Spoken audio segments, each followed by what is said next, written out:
Hello, and welcome to another engaging episode of Cyber Speaks Live, the InfoSec podcast recorded in front of a live online audience, giving you, the community, a voice that can be heard around the world. We're live Wednesday evenings at 8 p.m. Eastern, 5 p.m. Pacific.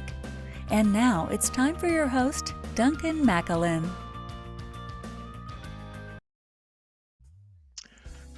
Hello everyone, my name is Duncan McAllen, your host for Cyber Speaks Live. This is a Wednesday evening, 7 o'clock Central, 5 p.m. Pacific, 8 o'clock Eastern. Who cares about the mountains? No, I'm joking guys. That means this is another episode of Cyber Speaks Live, and tonight I have an incredible guest joining us. I am so excited to get into this and start talking about everything that he does and how he does it, and really just getting to look behind the curtain, so to speak. But before we do, let's get back to our illustrious cyber clusters of the week. Now, this is our segment where we take the top 3 cyber cluster bleeps that have occurred during this past week since our last show. And like I said, we have a couple doozies here. So let me go ahead and kick it off. The first one, so we're going to go with number 3. Data for nearly 12 million Quest diagnostic patients may have been exposed as a result of another contractor-related, data breach. The same kind of thing that we saw happen with Target, right? Where we have some intermediary contractor involved in the process. And as a result, this organization, I think it's American Medical Collection Agency, or AMCA, told Quest on May 14th that it had suffered a possible incident, but was unclear exactly when the hack may have occurred. So yes, basically we're talking about personal information, including financial data, social security numbers, medical records, except for the laboratory test results. Now, I am, just due to some medical issues that I have had numerous visits to Quest over the past 2 years. So I am highly suspect to be a member of this particular data breach. But let's not let Quest take the full cake here, right? Because their top competition is who? LabCorp. And just today, guess what, folks? LabCorp said, hey, we want in on the action. And they have 7.7 million records that were also exposed by, guess what? The exact same third-party vendor. Way to go, guys. AMCA, you are the champions. Not only did you screw over, Quest, but you also managed to do their top competitor as well. So congratulations to you for number 3 cyber cluster of the week. Next, the Dutch Data Protection Authority. Guess what? These guys are the ones who are responsible for handling all the GDPR-related data breach notifications and incident response, right? Well, they managed to have their own data breach in the past week. And ironically, it was an email which exposed the email addresses of 38 journalists and editors on May 24th. The irony, though, is that this email was designed to raise awareness about Europe's GDPR data protection legislation. Now, who do they report this data breach to? Well, they decided to report it to themselves. They actually did log the incident that they themselves had breached the confidential information of these 38 journalists. Problem is, they failed to meet their own requirements and GDPR's requirements for notification within the 72-hour window. So again, way to go, guys. And then lastly, I don't even know if I want to put this one out there because I swear I make a concerted effort to not discuss politics or religion publicly, right? You can check my feed, folks. Look at Twitter. I don't discuss politics or religion publicly. It's a hard, steadfast rule with me. However, this one is not so much a political issue, and it's not, I don't know. Let me just say what it is here. So FireEye announced their keynote speaker for their upcoming conference. Now, FireEye is so big that they do host their own annual conference, like a lot of cybersecurity companies out there, right? They have announced the former U.S. Secretary of State, Hillary Rodham Clinton, will be their featured keynote at their Cyber Defense Summit in October, joining the company's CEO, Kevin Mandia, for what they are calling an intimate Q&A keynote. Now, ladies and gentlemen, I cannot imagine the questions that former Secretary of State Hillary Rodham Clinton is going to get on that stage. The complete absurdity of this, in hindsight of everything that has transpired over the past 3-4 years with this particular individual, regardless of party affiliation, it's an absurd prospect to have her as a keynote speaker at a cybersecurity conference. Now, if you want to fight me on this one, bring it. Show up at the next episode. Hit me up on Twitter at InfoSecWar. I would love to have this debate, but that is the #1 cyber cluster of the week.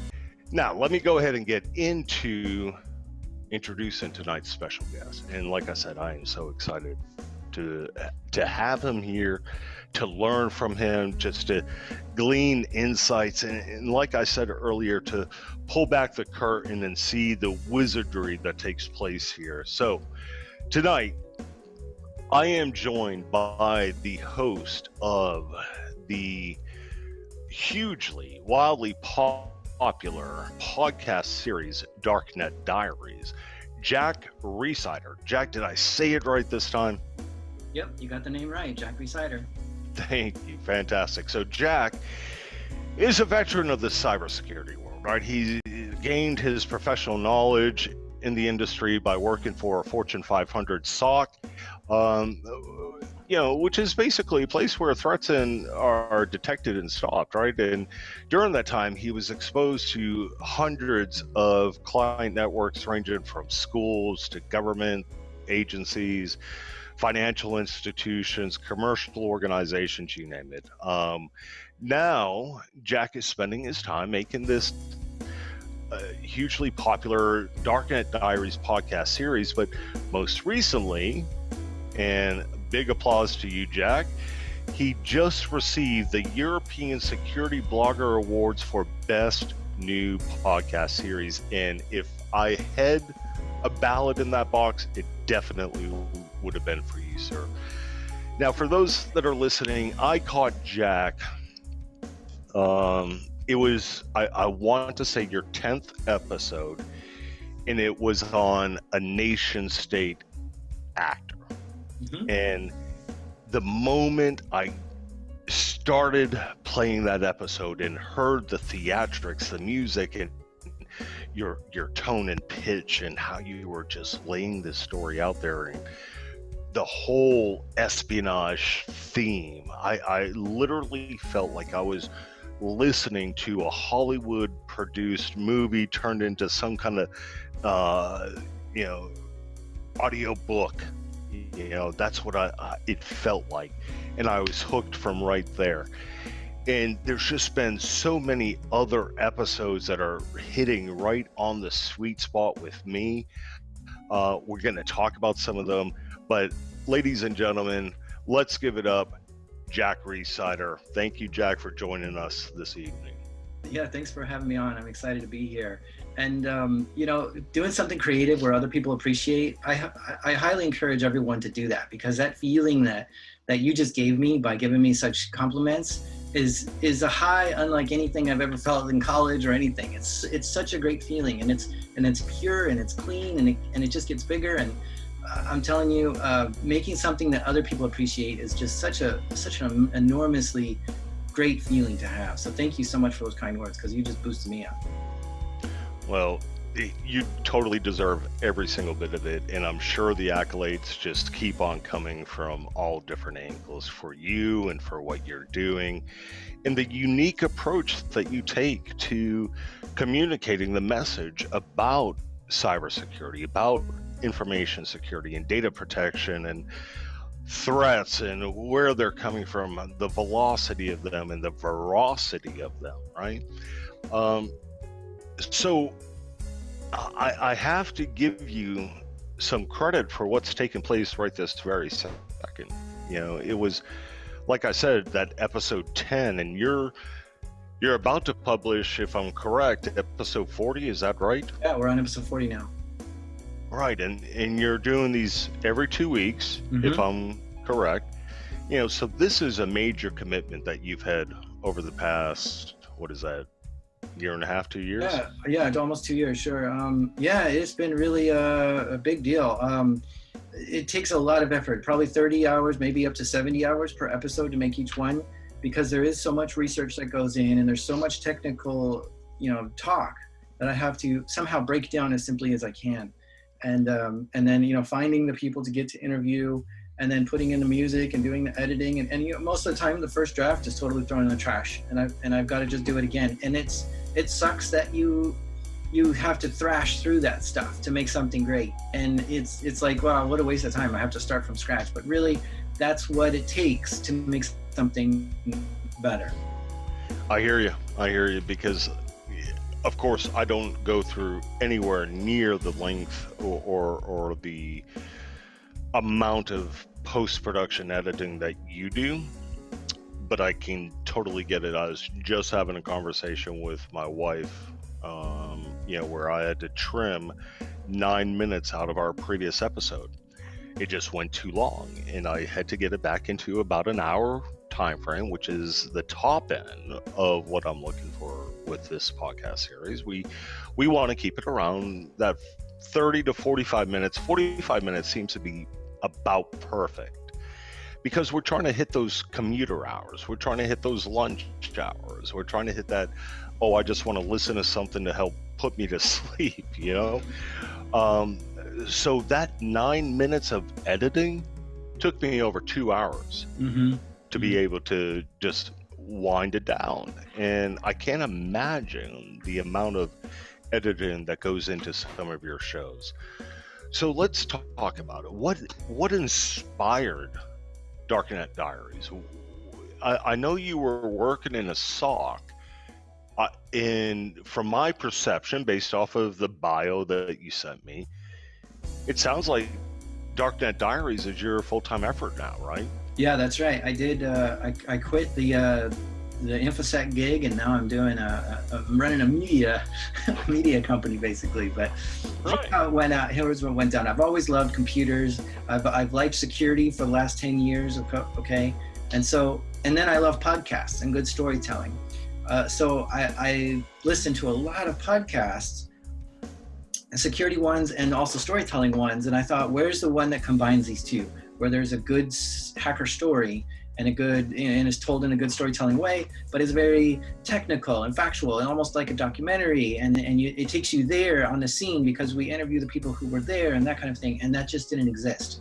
We had many of the InfoSec podcasts were talking to experts in the field, and they were given generalities. They never really got into what specifically they were battling. Like, oh, let me tell you the story about when I had the Equation Group break into my company, right? Like these never happen on podcasts.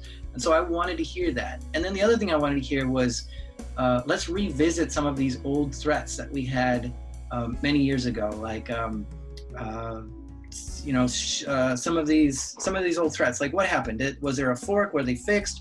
What were the big things? Like, what happened since that threat? Did they capture that hacker? Like, all these things that we never hear. We keep on the newest news cycle, but then when that hacker gets captured, maybe we didn't see that on our news cycle and all these things. So going back in time and then seeing all that stuff and bringing it back in, I thought was just something that didn't exist out there when I started making it. So I thought, I'll try and make it myself.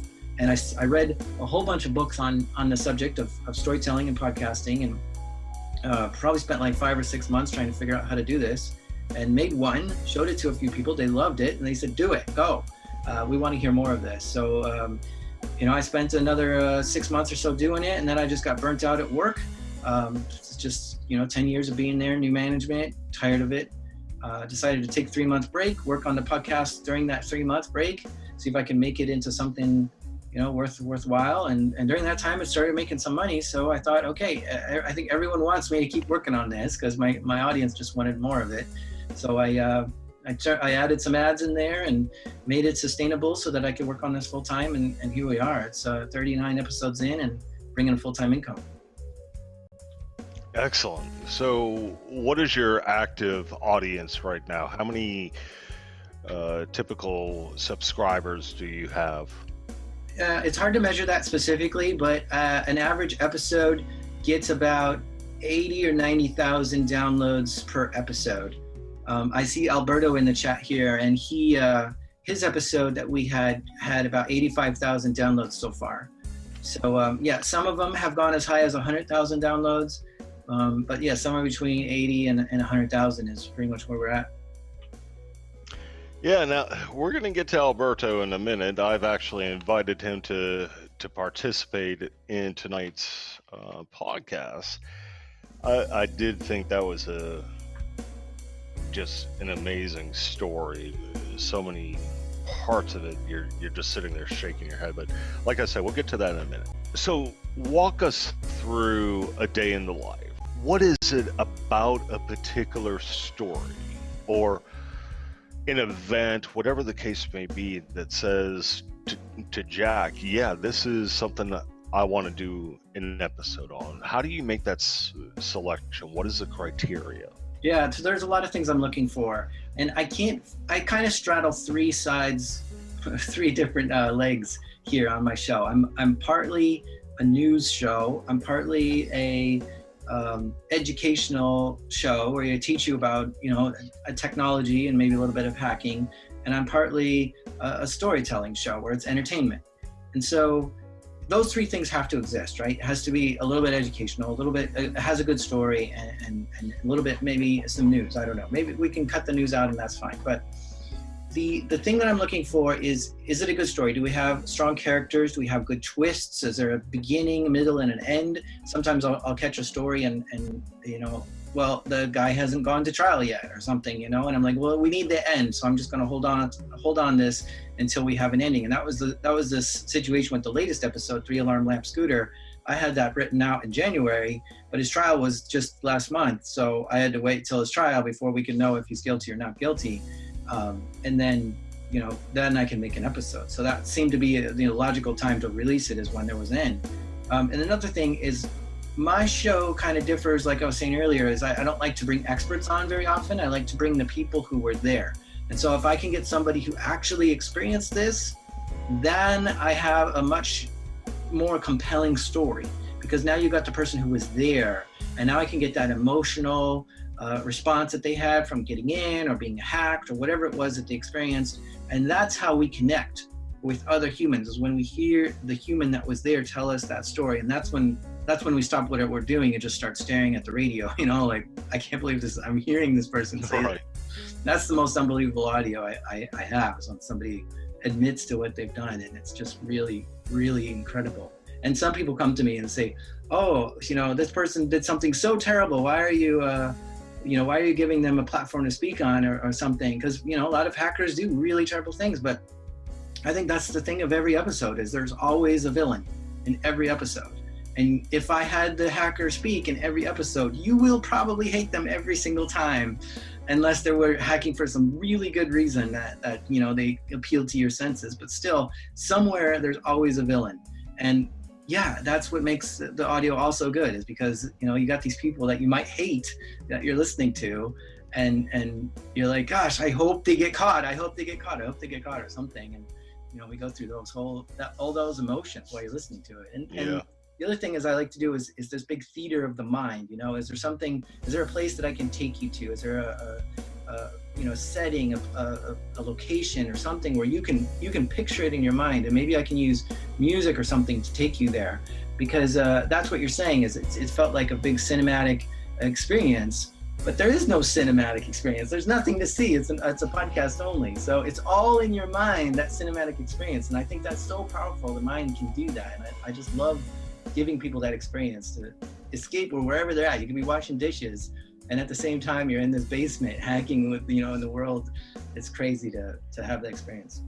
Absolutely. And if you're listening into this, not from tonight's live recording, but and you have never listened to a Darknet Diaries episode, I strongly encourage you to do it right now. Just put this one, you know, back on the bookcase. Go grab one of Jack's. Like I said, I jumped in there in episode number 10. That was one of my favorites, still is to this day. Although, you know, we have a pretty compelling one with your guest now being one of my audience participants here.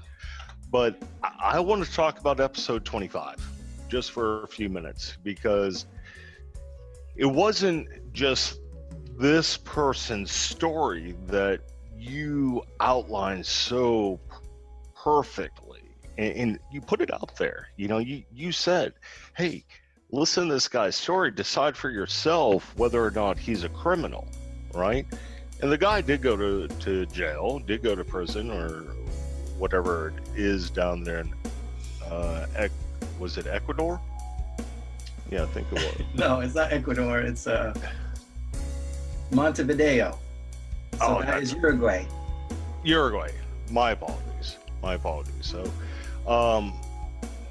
but still, there were a lot of other things that you mentioned in that particular episode that I want to get to. But before I do, let me go ahead and bring on Alberto Hill. Alberto, are you there? Hi, can you hear me? Yeah, we can. We're getting a little bit of an echo. Let's see if it settles down. But, you know, you had sent me an email earlier today because you wanted to actually thank Jack for talking about your story. And I think in there you had mentioned, you know, because of him, because of Darknet Diaries and his storytelling, being able to reach out to you and do the things that he's talked about in creating this theater of the mind and illustrating your story and leaving it up to the listeners to decide for themselves whether or not they think you're actually a criminal or not. Don't want to rehash the story because I want folks to listen to Jack's episode and truly decide for themselves. But you had reached out to me through the website, sent me an email, because ultimately you wanted to thank Jack for telling that story. And I thought, hey, what better way to do it than just get you onto the show as well, let you guys just share a little bit and give us an update on the story. Like we said, Jack does these episodes every 2 weeks. He's about to hit episode number 40, so that's 30 weeks since your episode aired. What's been happening with you since then?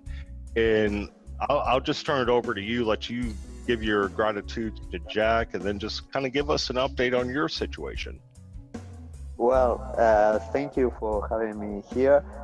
Jack, I am your stalker number one, as you said. Sorry, I have to be here.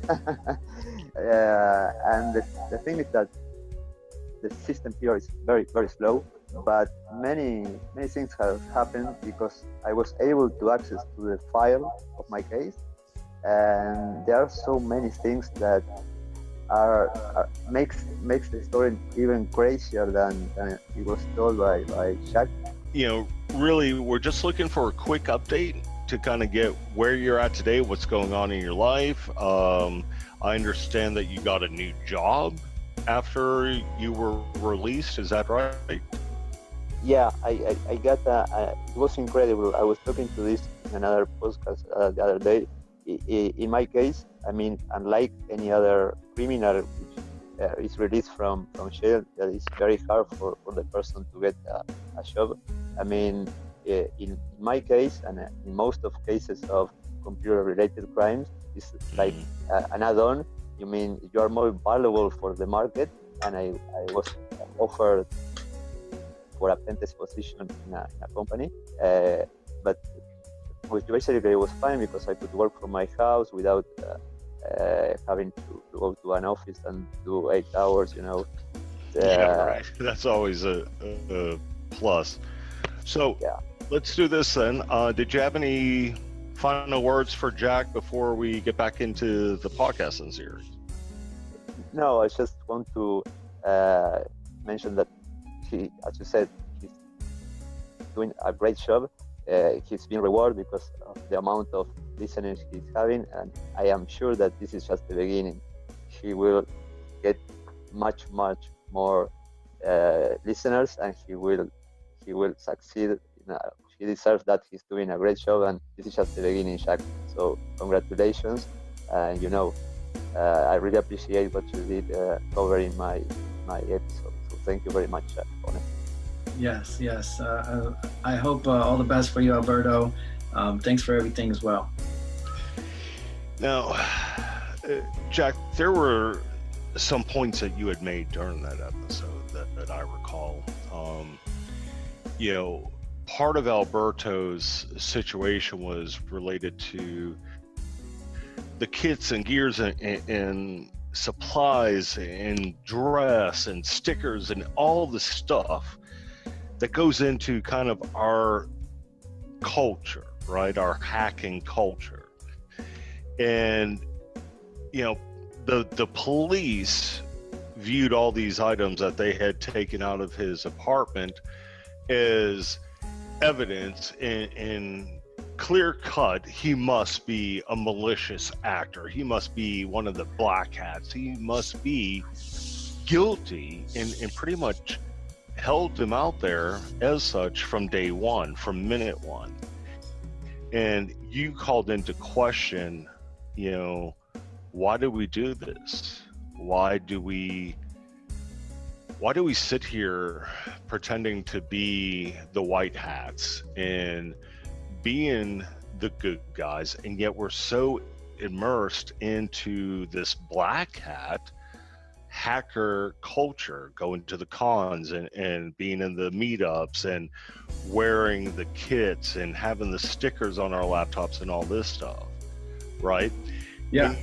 And you hit on such a point that I think it's because we do want to stop the malicious actors, but the only way that we can really do that is to know their ways and means. And I loved the movie quote that you had used, keep your friends close and your enemies closer. That is definitely something that I have lived by my entire life. It was just part of the way I grew up. But that one from The Godfather is definitely right. You know, the best way I can learn to protect and defend my organizations is to know how you're going to try to attack it, right? Yeah. So when it comes to t-shirts and stuff that we wear, this is what a hacker looks like. This is what a hacker looks like. Put it on, because I'm it, buddy. You're it. You don't have any clue who the hacker is in the room most of the time. So, Jack, you got my email address. We've been talking. If you want to shoot me your physical address, even if it's a UPS store, I will work with our first guest co-host, Marcus Carey from Threat Care, to try to get you one of these. Just be sure to give me your size as well. But, you know, ultimately, that's what we're talking about. You don't know who the hacker is in the room, so the best way that we can learn these kinds of things is to infiltrate the culture or blend into it, which, you know, ends up being things like DEF CON and Black Hat and RSA and all the you know, B-sides events around the country, around the world, right? Yeah, and you know, to carry on that, I think that was kind of a theme I had for, at least at the beginning of this podcast as well, is to not always use the stereotypical hacker looking person as the hacker here. You know, I wanted, one hacker was, you know, a nation state actor. He had a desk job in an office in a government facility, right? That's a hacker. That's what a hacker looks like, is a person who sits in an office. Another guy is a penetration tester trying to get into a bank. Well, he wears a shirt that says, you know, I'm a hacker as he walks into the bank as well. So that's what a hacker looks like. There was another episode where it was a teenager in his high school class hacking from an iPad in 5th period class. That's what a hacker looks like. And that's where they're doing it. And so it's never, you know, pretty much all these episodes, I really can't think of one that was in their mother's basement doing these hacks with the hoodie on and all this stuff. Like that's the guy who's wearing a hoodie and shades in a dimly lit room. Come on, Jack. Yeah, I'm a little different, but I like that picture for myself. But I yeah, that's the thing I'm trying to educate people, is that it's not always what you think that hacker looks like, and it's not always for the motives that you think, and it's not always the way you think they got in. You know, a lot of people, when they think hackers got into my computer or something, it's some magical thing, they did some stuff that's way above my, you know, no, all they did was they found your password written under your keyboard, dude. Like, it wasn't a magical thing they did. You were just really dumb at your, you know, exposing yourself. I think one of the funny stories that I was trying to cover once was when some politician got hacked who was big time in the news, and she always talked about her high school, and when she went to high school, this and that. Well, her password recovery question was, what high school did you go to?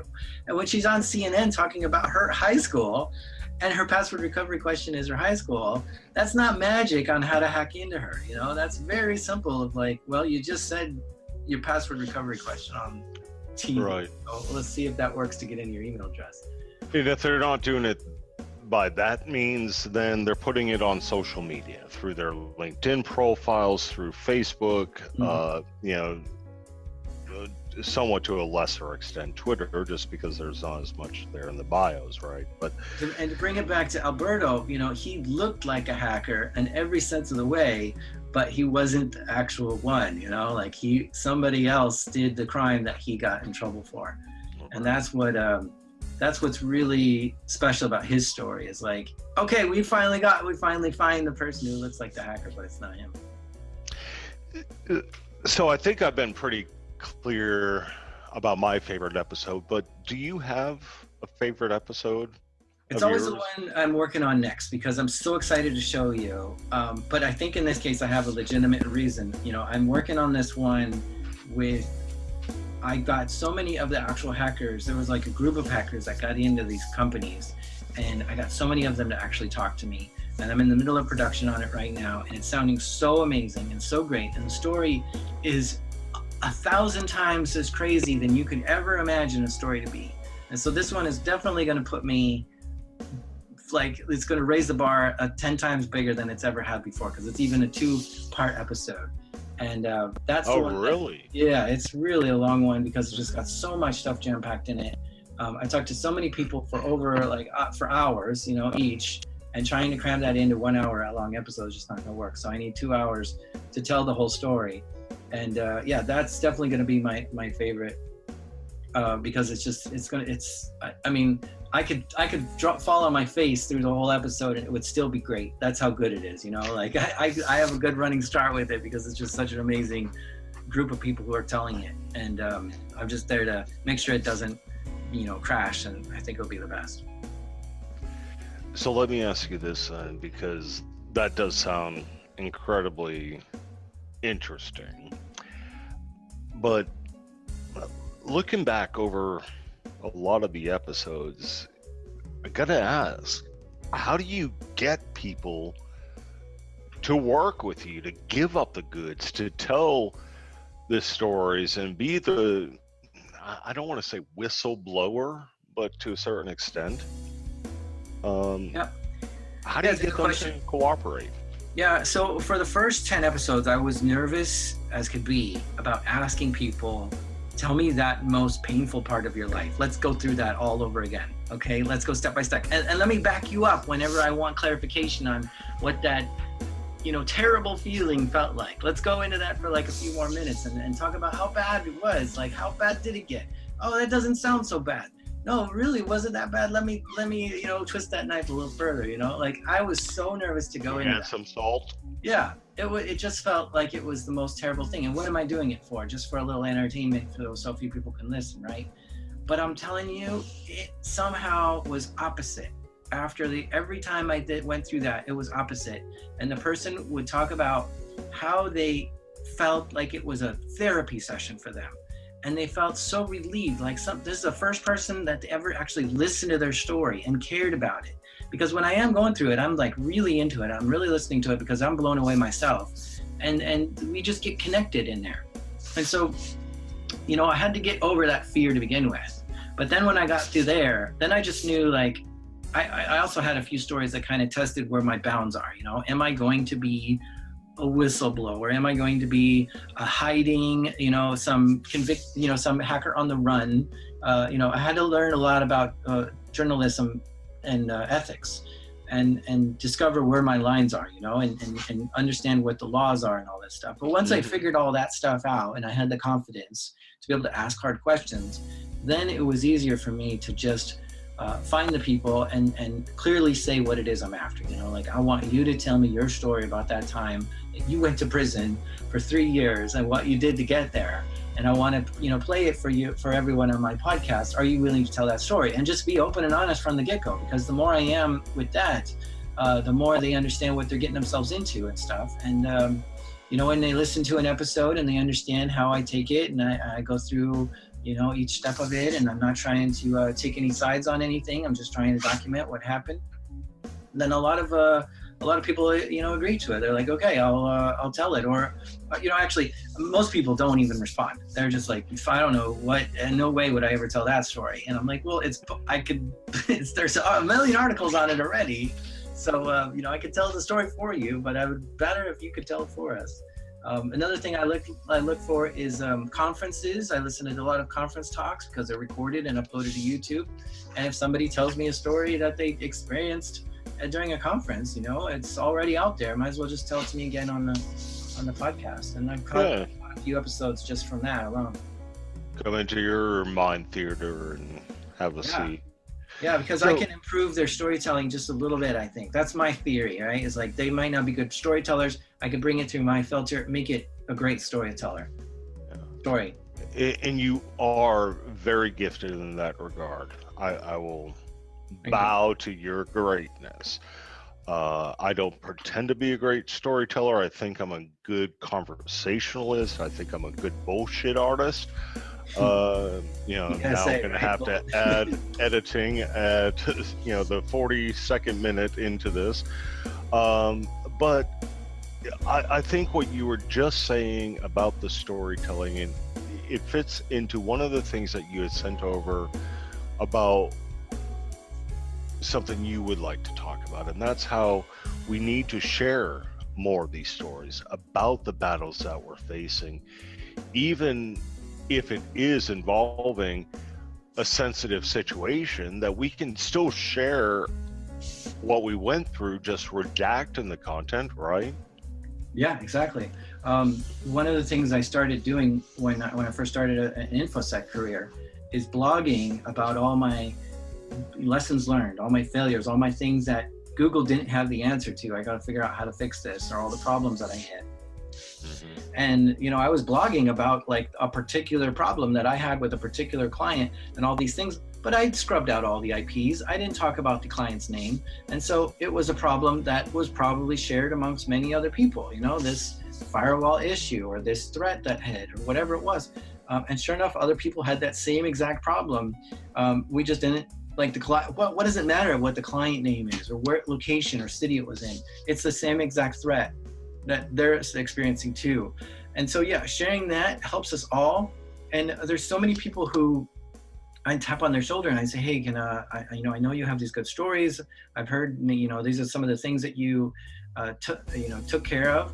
Are you willing to talk about it? And they're like, oh no, I could never, ever, ever, ever talk about that. My boss would kill me or something. And I'm just like, let's take everything out of it that doesn't need to be, every piece of sensitive information. So like, we could even change your name. We can disguise your voice, like everything.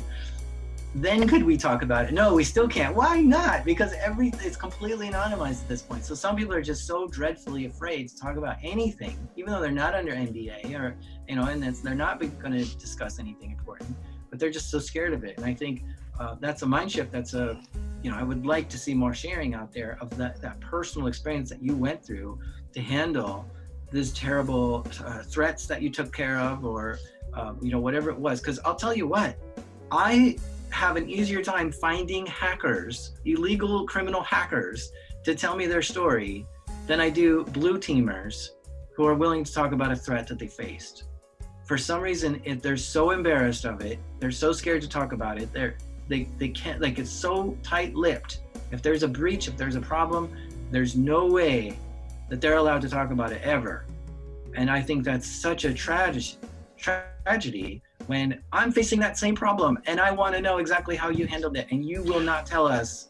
It's a pain point to me. And so that's one of the reasons why I make this thing, is to say, look, here are some of the other things people are going through. And the one episode, Jeremy from Marketing, is an episode where the blue team kind of wins, and the defending team. And that episode is probably one of my most downloaded, because it traveled, I heard so many people tell me that they took it to the office and they sat down, everyone in IT, to listen to this episode, to hear how we can stop the hackers. And it is a story about, when the blue team is successful. And I really wish I could get more blue teamers to tell me a story about when they were able to successfully stop a hacker. Because and I'm sorry, Jack, I don't mean to. No, I do that. Go ahead. Go ahead. But if you look at Nux's comment in the chat panel, I think he's hitting on head. That's where I was going to go with the follow-up. I don't think it's lack of the individual, so to speak, that don't want to share their experiences.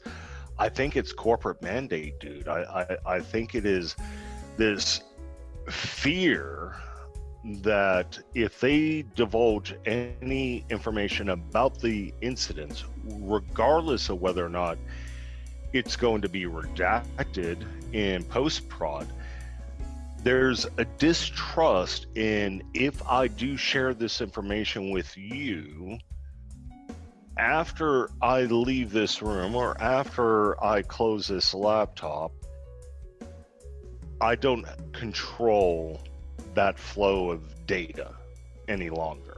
Mm-hmm. And that it could be used against me, my organization. I could be exposed, they could be exposed. And the reality is, for these blue teamers, that's their damn job on the line. Yeah. Right? So how do we get corporate America to wake the hell up and start participating in intelligence sharing, threat sharing, and become more community oriented? What do we have to say to these companies to get them to participate at a greater level so that we can work together, collaborate, and help protect and defend our nation's critical infrastructures? Yeah.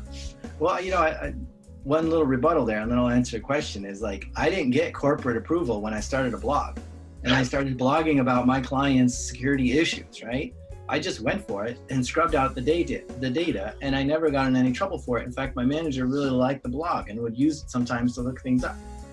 So, I don't know if it matters to corporate sometimes, but the thing is about corporate is they're sharing themselves. If you go to places like RSA convention, you'll see a lot of corporate security folks sharing information with each other there at the conference floor. And it might be, just one-on-one there, but still they get that sharing helps. Like, they know that and they're doing it. So they just don't think that it's a good idea to share publicly or with others. And yeah, I think I think what one of the next talking points I wanted to get into was, security really needs to start at the top.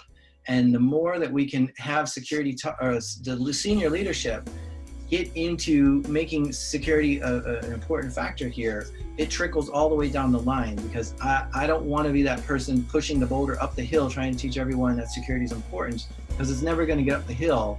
When it hits the senior leadership, they're just going to kick the boulder back on down and say, that's not on my agenda here.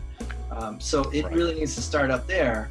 And if it is starting up there, then we can, ask them like, hey, why don't you go on a podcast and talk about, some of the threats we're seeing and this kind of thing. And, share some of the personal experiences that you've had. And then that kind of, sets the tone for some other people, in the company as well, to understand, like, here's what we're getting out of, here's what we're putting in the world to help others be more secure. And then, here's the impact we're trying to make to improve the world as well. Like that, I think that would be a good thing, is to help others be more secure by sharing some of the things that they're doing. Excellent. All right, so we're about 50 minutes in here. We're still in kind of that sweet spot. Before I let you go, Jack, and let you off the hook here, I gotta ask, do you have any TTPs for the listeners, or hell, even for myself? As far as good security hygiene goes? No, I mean just podcasting, man. You're the king of podcasting right now. You're the award-winning podcaster. We've already said, let's get some inspiration. Let's get some other voices out there talking about these things, and letting that creative flow go. So do you have any TTPs as it relates to general podcasting? I think everyone who's successful at something has one thing in common, and that's discipline. And they work at it and work at it harder and work at it harder and work at it harder. If you want, the top 1% of podcasts out there only get 20,000 downloads per episode. Okay. If you want to get in that top 1%, you have to fight harder and work harder than the other 99% who are just trying it and giving up and failing. Those top 1% have stayed at it. They planted their seeds, they've watered it, they fertilized it, they did something to make it better and better and better and better, and they're very disciplined at getting it, at learning how to just be better all the time. And so, that's my biggest secret is discipline, practice, and just those two things alone. Like you're gonna soar so much further than everyone else who isn't even trying or is giving up because they planted their seeds in the spring and it's summer and nothing grew. So yeah, just hang in there, keep working at it, make it better and better and better, and whatever you're working on, it's going to improve, and it might take off. Absolutely. Great advice. By the way, speaking of watering, you might want to check those plants behind you, bud. I'm not good at keeping plants alive. I don't know why. I'm not either. Not one bit. So with that, Jack, I want to thank you for coming on. Before I cut you loose, can we open it up to the audience and see if we have any questions or comments from the field? Yeah. Absolutely. Great. Thank you. All right. So with that, if you are an audience participant and would like to raise a question or a comment for Jack, please feel free to unmute yourself now and ask those questions. If you get something in chat, I can't see chat, so go ahead and read it to me if there's some. We have some comments. Actually, I was shocked by the story Jack is covering in the 2-part episode. Carol says she can't wait for you to publish it. No, I can't either, especially with it being... So when you release 2 parts, do you do those 2 weeks apart, or do you release those together? Yeah, I think everyone's going to hate me if I release one and then say, come back in 2 weeks for the next one. But I think that's what I'm going to have to do, because it's just taking so long to get everything ready.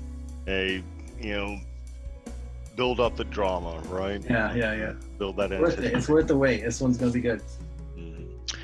Then Nux has a few comments going back a bit, I think. I'll admit sometimes. Yeah, I can jump in. Yeah, please do. Sorry.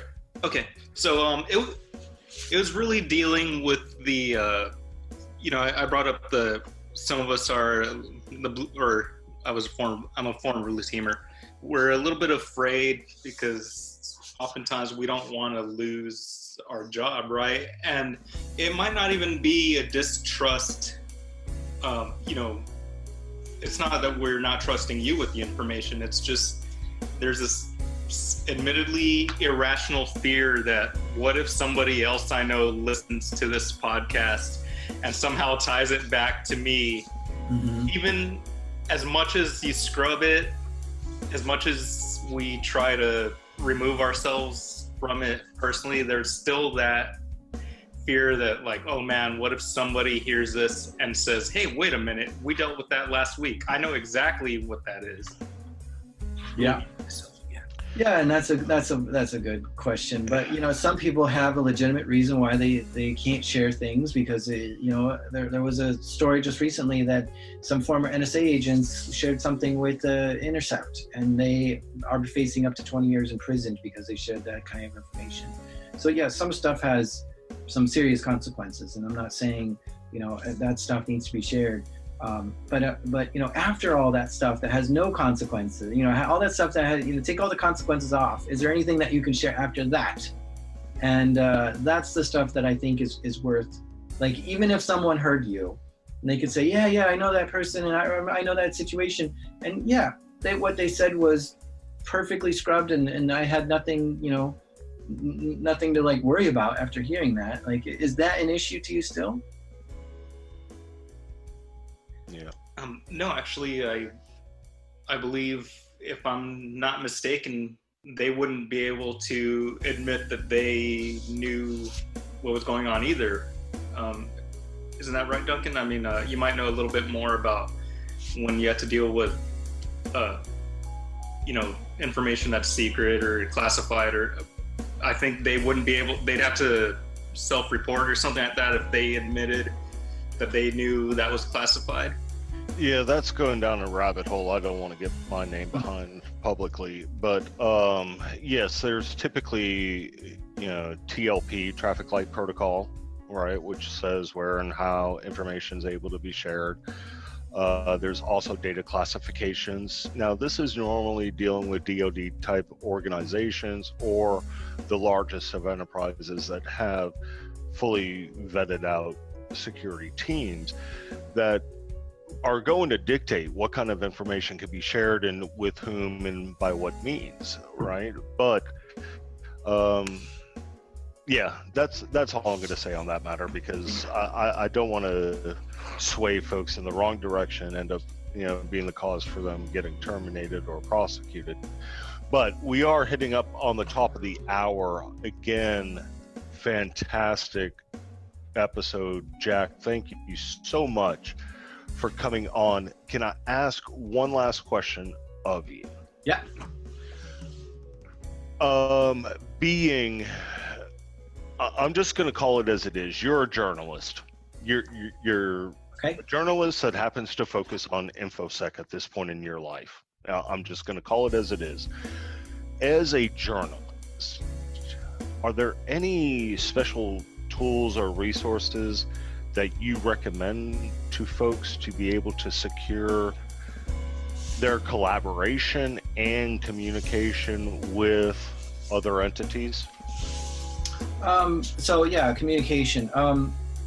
There is, some messaging apps are more secure than others. Okay, so Signal's a good app. Wire's a good app. These are ones that I'll use to talk to highly personal people. People who we can't have tracked, and those are the higher security protocols. So messaging over those are good. And you got to make sure you're downloading from, the trusted sources, the store, the app store, or whatever, and not some third-party place, because that can be, it wrapped around there and listened to stuff. So another thing that I saw Joseph Cox do at Motherboard is he got a Apple iPod as one of his secure phones, and basically he installed Hangouts on it, which gives him a phone number, and he installed signal on it and WhatsApp and wire and everything. And he can have, a phone that acts as like his secure messaging phone, but it doesn't have a SIM card. So it's not, Right. so he can share that number publicly without the fear of it being SIM swapped, which is a big deal right now. And that's a big thing, is I would not share your phone number with anyone, because seems to be a major vulnerability now in the cell phone world, is somebody can pretty much take your phone number by doing SIM swapping, if you want to look up the term SIM swapping. And so that's very dangerous to kind of put your phone number out there, especially if you're doing something like holding a lot of Bitcoin, because somebody can take your phone, take all your accounts, your Twitter account, your Instagram, and then hold you for ransom and say, look, I know you have Bitcoin because you're tweeting about it all the time. Give me all your Bitcoin, and then I'll give you your Twitter account back and your Gmail account back and everything. So this is happening like crazy right now. That's actually very insightful. The only fault I have with it is the Google Hangouts. I'm going to save that for another episode coming up soon. But with that, Jack, thank you so much. We are at the top of the hour. I do appreciate you joining us this evening. Just a fantastic episode. Very pleased to have been able to have you here as one of our guest co-hosts. Any final comments? Patch everything. If you, what is that? What am I like saying here? The hacking will continue until security improves. Right, there you go. All right, Jack, thank you so much. And we are going to call this a night. Now, once again, every Wednesday evening, 7 p.m. Central Time, we go live with a guest co-host who's coming from industry leadership, some authors, some of the guests that we have just coming up. Troy Hunt of the HaveIBeenPwned.com fame, Ann Johnson, corporate VP of cybersecurity for Microsoft, just a slew of other, Gary Hayslip. The names are just flying through my head right now, but we're booked up all the way into late July at this point. So remember, tune in every Wednesday evening, 7 p.m. We go live with our broadcast. If you can't get that, hit us up at anchor.fm/cyberspeakslive. With that, folks, we're going to wrap it up. Thank you for joining us. This is Cyber Speaks Live. I'm Duncan Mackling, your host. Have a great week, and we will see you next week. Thank you for joining us on this episode of Cyber Speaks Live. Remember to visit our blog at cyberspeaks.com to sign up for our newsletter of upcoming episodes and special guest co-hosts. If you'd like to be a guest co-host or sponsor the show, please email us at speakup@cyberspeaks.com. That's all for this week. And as always, stay safe and secure out there.